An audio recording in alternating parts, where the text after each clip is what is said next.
తాకట్లో ఉన్న మీ బంగారాన్ని విడిపించి ఆ రోజు ఆన్లైన్ రేటుకి కొంటాం. Sharma gold company. నమస్కారం, వెల్కమ్ టు సుమన్ టీవీ. నేను గీతాంజలి.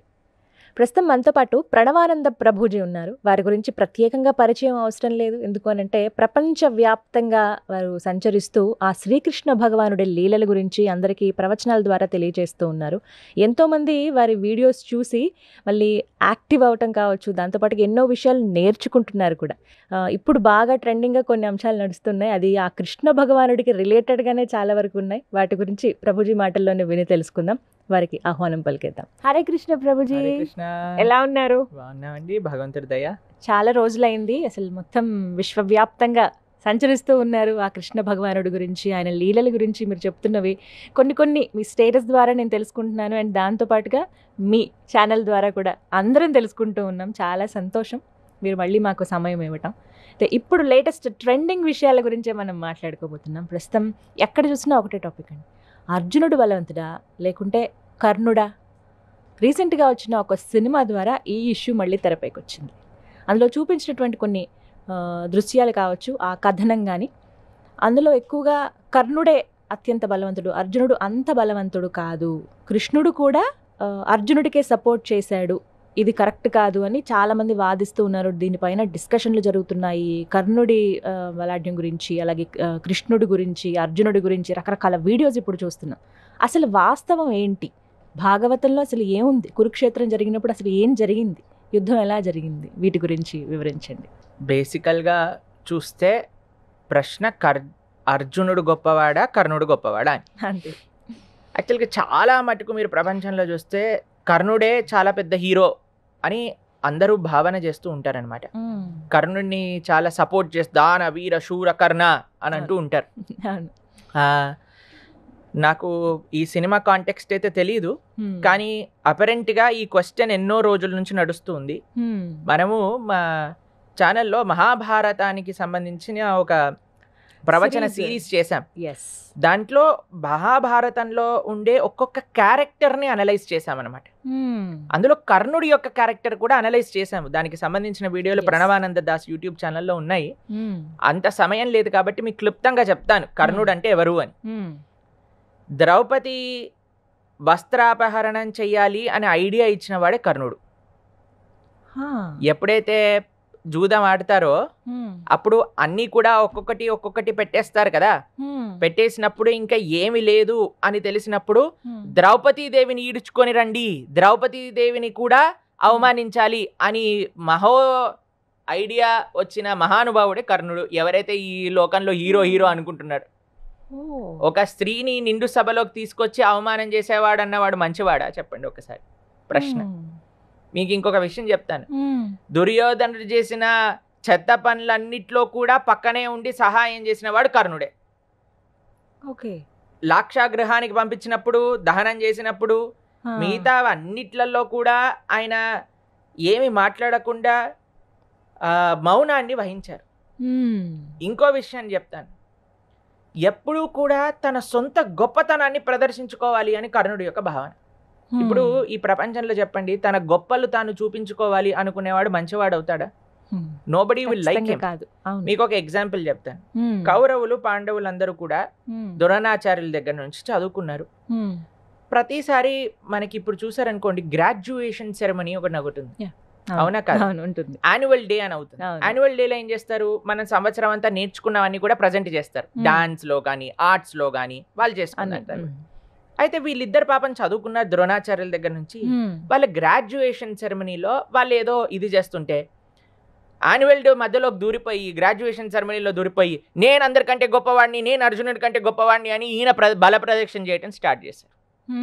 అయితే అయ్యా, ఇది బల ప్రదర్శన చేసే కార్యక్రమం కాదు. మా పిల్లలు మా గురుకులంలో మా స్కూల్లో ఏం నేర్చుకున్నారో ఒకళ్ళనొకళ్ళు చూపిస్తూ ఉన్నారు అని చెప్పినా సరే నేను యుద్ధం చేస్తా అనగానే ద్రోణాచార్యులు అన్నాడు, అసలు నువ్వెవరివి యుద్ధం చేయడానికి? నీకు అర్హత లేదు, పో అని చెప్పారు. ఎందుకంటే వెన్ ఏ పర్సన్ ఆయన యొక్క గొప్పతనాన్ని ప్రూవ్ చేసుకోవాలి, ఎక్కడ అవుట్ ఆఫ్ కాంటెక్స్ట్ ప్లేస్. అదే నువ్వు యుద్ధంలో గొప్పతనాన్ని ప్రూవ్ చేసుకో, ఏమైంది? అలా కాకుండా నేను ఇక్కడే ప్రూవ్ చేస్తా అందరికంటే గొప్పవాడిని అని అనుకునే మనస్తత్వం కర్ణుడిది. కానీ అంటే ఒక సెన్సిటివ్ పార్ట్ కూడా ఉంది కర్ణుడికి సంబంధించి మెల్లగా అనేది. ముందుకు వెళ్దాం. Yeah. అంటే ఏంటి సెన్సిటివిటీ? శ్రీని అవమానం చేయటం సెన్సిటివిటీయా, Hmm. లేదా ఇక్కడ బల ప్రదర్శన చేయటం సెన్సిటివిటీయా? సరే, చాలా గొప్ప ఫ్రెండ్ అండి, అలాంటి ఫ్రెండ్ ఇంకొకటి అవును. లేడు అని అంటారు. స్నేహానికి గుర్తు వాళ్ళిద్దరే అంత అంటారు. గొప్ప మహాభారత యుద్ధం దగ్గరకు వచ్చేసాక కర్ణుడు అంటాడు, భీష్ముడు ఉంటే నేను నీకు హెల్ప్ చేయను. నిజంగా ఫ్రెండ్ అంటే, నిజంగా దుర్యోధనుడి యొక్క మంచి కోరేవాడంటే పర్సనల్ ఈగో ఎందుకు కర్ణుడికి? భీష్ముడు ఉండే అన్ని రోజులు నేను యుద్ధం చెయ్యను అని చెప్పి ప్రతిజ్ఞ చేశాడు. భీష్ముడు ఎప్పుడైతే అంపశయ్య పైకి వచ్చేస్తారో అప్పుడు కర్ణుడు వస్తాడు యుద్ధం చేయడానికి. అప్పటి వరకు కర్ణుడు రాడు. తెలుసా మీకు ఎందుకని? కారణం ఆయన ఈగో, భీష్ముడు ఉంటే నేను రాను అని. భీష్ముడు ఎంత వాడండి కర్ణుడు ముందు? భీష్ముడు ఎంత మహానుభావుడు, పితామహుడు భీష్ముడు. అటువంటి ఆయన ఉంటే నేను రాను అని ఇంత చిన్న పిల్లవాడు వీడు ప్రతిజ్ఞ చేసి అంత గర్వము ఆ కర్ణుడి లోపల ఉంది. మీకు ఇంకొక విషయం చెప్తాను. ఎప్పుడైతే ద్రౌపది వస్త్రాపహరణం జరుగుతుందో విదురుడు చెప్తారు ఇది తప్పు, ఇలా చేయకూడదంటే విదురుని తిడతాడు కర్ణుడు. విదురుడు ఎంత మహానుభావుడో, ధర్మాత్ముడో, జ్ఞానవంతుడో, ఎంత వృద్ధుడో మనకి తెలుసు. మహాభారతంలో కృష్ణుడు దుర్యోధనుడింటికి వెళ్లకుండా విదురుడింటికి వెళ్తాడు. అవును. విదురు పెట్టిన అట్టి పండ్ల తొక్కలను స్వీకరిస్తారనమాట కృష్ణుడు. ఆయనకు అంత ప్రేమతో పెట్టాడు కాబట్టి. అటువంటి భక్తుడిని కూడా తిడుతూ ఉంటాడు. ఆయనకి పెద్దలంటే లెక్కలేదు. ఆయన మహాభక్తుడు, మహాస్నేహితుడు అని అంటే, స్నేహితుడు అన్నప్పుడు అంత పెద్ద స్నేహం చూపించుకునే ఆపర్చునిటీ వచ్చినప్పుడు నేను యుద్ధం చేయ భీష్ముడు ఉండే వరకు అని ఈగోని మధ్యలోకి తీసుకొచ్చాడు. సరే అయ్యా, ఆయన చాలా మంచి క్యారెక్టర్ ఉన్న వ్యక్తి అంటే ద్రౌపదిని తీసుకొచ్చి వస్త్రాలు చింపేయండి అని ఆదేశం చేసిన వ్యక్తి. ఎక్కడ మీకు కర్ణుడిలో మంచితనం కనిపిస్తుందండి? తర్వాత ఇంకో విషయం, అర్జునుడు చాలా గొప్పనా బలంలో, కర్ణుడు చాలా గొప్పనా? మీకు ఒక విషయం చెప్తాను. పాండవులందరూ కూడా అరణ్యవాసంలో ఉన్నప్పుడు కొంతమంది గంధర్వులు యుద్ధం చేయడానికి వస్తారు. ఆ గంధర్వులని అర్జునుడు ఓడిస్తాడు, కర్ణుడు ఆ గంధర్వుల చేతిలో ఓడిపోతారు. కర్ణుడు ఆ గంధర్వుల యొక్క చేతిలో ఓడిపోయాడు, అర్జును ఆ గంధర్వులను గెలిచారు. అంటే ఎవరు బలశాలి చెప్పండి? అర్జునుడే బలశాలి కదండి. ఇంకొక ఎగ్జాంపుల్ చెప్తాను మీకు. ఎప్పుడైతే కౌరవులు పాండవుల మధ్యలో వాళ్ళు చదువుకోవటం అయిపోతుందో ద్రోణాచార్యులను అడుగుతారు, అయ్యా నీకేం కావాలి గురుదక్షిణగా అంటే, నాకు ద్రుపదుడి యొక్క రాజ్యం కావాలి, ఎందుకంటే వాళ్ళకి వీళ్ళకి గొడవ ఉందన్నమాట. నాకు ద్రుపదుడి రాజ్యం కావాలన్నప్పుడు కౌరవులందరూ బయలుదేరినప్పుడు అక్కడ కర్ణుడు కూడా వాళ్ళతో పాటు యుద్ధం చేయడానికి వెళ్ళాడు. కానీ ద్రుపదులు వాళ్ళందరినీ పూర్తిగా ఓడించేస్తారు. కానీ పాండవులు వెళ్ళినప్పుడు ఆ ద్రుపదుడి యొక్క రాజ్యం తీసుకొచ్చి ద్రోణుడికి ఇస్తారు. కాబట్టి ద్రుపది చేతిలో ఓడిపోయాడు కర్ణుడు, కానీ ద్రుపదుడిని గెలిచాడు అర్జునుడు. ఇప్పుడు చెప్పండి ఎవరు గొప్ప? కానీ ఒక్క మాట ప్రభుజీ, కుంతిపుత్రులో ఈ 5గురికి మంచి స్వభావం ఉంది, కానీ కర్ణుడికి ఎందుకు ఈ దుష్టబుద్ధి వచ్చింది? ఆయన కూడా కుంతిపుత్రుడేగా. ఇప్పుడు స్వభావం సాంగత్య దోషంతో వస్తుంది. కర్ణుడు స్వతహాగా అంటే we cannot say is very bad person అని, వెరీ గుడ్ పర్సన్ అని. పాండవుల్లాగా మంచివాడు కాదు, కౌరవుల్లాగా చెడువాడు కాదు. కానీ he made a wrong choice of being in the wrong side. అంటే ముందు మంచివాడు కాదు. మంచివాడు ఉంటే ఇలాంటి చెడు ఆలోచనలు ఎందుకు వస్తాయండి? ఎంట్రీనే బల ప్రదర్శనతో ఆయన ప్రైడ్ చూపించుకోవడానికి వచ్చాడు. కానీ కొన్ని మంచి విషయాలు కూడా ఉన్నాయి. కానీ at the end he displeased everybody. చివరికి అందరినీ వాళ్ళ గురువులందరూ శాపాలు పెట్టారు ఆయనకి, నువ్వు నేర్చుకున్న విద్య నీకు రాదు. కానీ అదే విధంగా అర్జునుడిని చూసారనుకోండి, ఎక్కడైనా అర్జున కర్ణ ఒక స్త్రీని అవమానించమని కర్ణుడు చెప్తే, అర్జునుడు ఇంద్రలోకాల్లో ఉన్నప్పుడు ఒక అందరికంటే సుందరమైన అప్సరస్ వస్తుంది, అయ్యా నన్ను పెళ్లి చేసుకో అంటే, లేదమ్మా నువ్వు నాకు తల్లితో సమానము అని స్త్రీని గౌరవించిన వ్యక్తిత్వం కలిగిన వాడు అర్జునుడు. ఎప్పుడు కూడా పరులకి సహాయం చేయటంలో నెంబర్ 1. ఈగో అనేది ఒక స్లైటెస్ట్ టింజ్ కూడా అర్జునుడి దగ్గర లేదండి. ఎందుకంటే మహాభారత యుద్ధం స్టార్ట్ అయ్యే ముందు ఆయన అంటారు, అయ్యా వీళ్ళు నాతో యుద్ధం చేయాలనుకుంటున్నారు, కానీ నేను నా బంధువులతో, నా గురువులతో, నా స్నేహితులతో యుద్ధం చేయాలనుకోవట్లేదు, నేను అడుక్కొనైనా జీవిస్తా అని వెనకాలకి వెళ్ళిపోయే సున్నితమైన స్వభావం కలిగిన వాడు అర్జునుడు. ఎక్కడ అర్జునుడికి ఇంకా కర్ణుడికి మనము పొంతన పెడతామండి? మీకు విషయం చెప్పాలా? అర్జునుడి పైన రివెంజ్ తీసుకోవడానికి తక్షకుడు అనే ఒక సర్పము కర్ణుడి యొక్క బాణతూణీనంలోకి వచ్చేసి నన్ను ఉపయోగించు నేను చంపేస్తా అర్జునుడిని అని ప్రయత్నం చేస్తే, నువ్వేంటి నాకు సహాయం చేసేవాడి, నీ సహాయం తీసుకునేంత వాడిని కాదు, నేనే గొప్పవాడిని అని ఆ అస్త్రాన్ని కూడా ప్రయోగించలేదన్నమాట వీడు. అంత ఈగో కలిగిన వాడు అనమాట కర్ణుడు. మామూలు ఈగోయిస్టిక్ పర్సనాలిటీ కాదు, ఎక్స్ట్రీమ్లీ ఈగోయిస్టిక్ పర్సనాలిటీ. కానీ మేము అంటే పిక్చర్లో చూసినంత వరకు అయితే ప్రభుజీ, కర్ణుడు బాణం వేసినప్పుడు రథాన్ని కృష్ణుడు నడుపుతున్నాడు అనే సంగతి అందరికీ తెలుసు. అర్జునుడు ఉన్నాడు, పైన ఆంజనేయ స్వామి ఉంటారు జెండాలో. ఇచ్చినది వరమేమో ఇంద్రుడు ఇచ్చినటువంటి రథం. ఇంతటి బలంగా ఉన్నది, ఎంత శక్తివంతమైనది కూడా కర్ణుడు వేసిన బాణానికి 2 అడుగులు వెనక్కి వెళ్ళిపోతుంది. అంటే నిజంగా కర్ణుడు బలవంతుడే కదా అర్జునుడి కన్నా అని అనుకోనే విధంగా అక్కడ సీన్ అది మనం చూసాం. కానీ అది ఎంతవరకు నిజంగా అలా జరిగిందా? ఒకవేళ అనుకుందాం, ఇందాక మీకు 2 ఉదాహరణలు చెప్పాను, ద్రుపదుడిది, గంధర్వులది. అది కాకుండా సపోజ్ ఒక హైపోథెటికల్ గా కర్ణుడే చాలా గొప్పవాడు, అర్జునుడి కంటే చాలా బలం కలిగిన వాడు అనుకుందాం. బలం ముఖ్యమా, మనకి క్యారెక్టర్ ముఖ్యమా? ఇప్పుడు చాలా పెద్ద మేధావి ఆటం బాంబ్ తయారు చేశాడు అనుకోండి, ఆటం బాంబ్ తయారు చేసిన మేధావి మనకి ముఖ్యమా, లేదా ఒక చిన్న రైతు ఎవరైతే శాంతియుతంగా జీవనించడానికి ఒక శాంతి మెసేజ్ ప్రస్తావన చేసేవాళ్ళు గొప్పవాడా?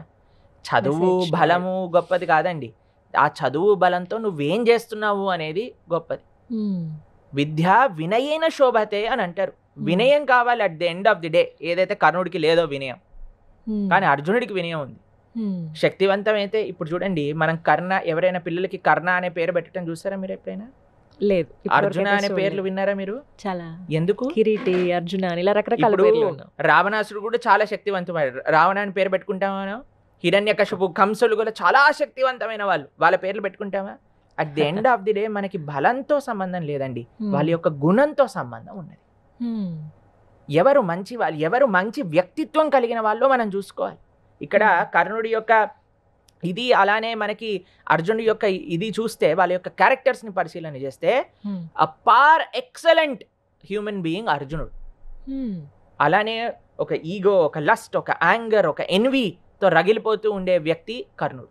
కాబట్టి మన జీవితంలో మనం ఏదన్నా, ఇప్పుడు చూడండి, ప్రతి ఒక్కళ్ళలో మంచి చెడులు ఉంటాయి, కానీ మంచి స్వభావం మాక్సిమం ఎవరి దగ్గర ఉంది అనేది మనం చూసుకోవాలి.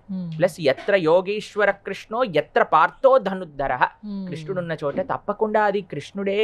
ఎన్నోసార్లు అర్జునుడిని కాపాడాడు తెలుసా అండి. ఒకసారి ఒక అస్త్రం వస్తే అర్జునుడి యొక్క కిరీటాన్ని తీసుకొని వెళ్ళిపోతుంది అనమాట. అప్పుడు కృష్ణుడు అంటారు, అయ్యా ఏంటి నువ్వు సరిగ్గా నడపాలి కదా. అప్పుడు కృష్ణుడు ఏం చేస్తారంటే, అస్త్రం వస్తుందని రథాన్ని కిందికి పూడి చేస్తారనమాట.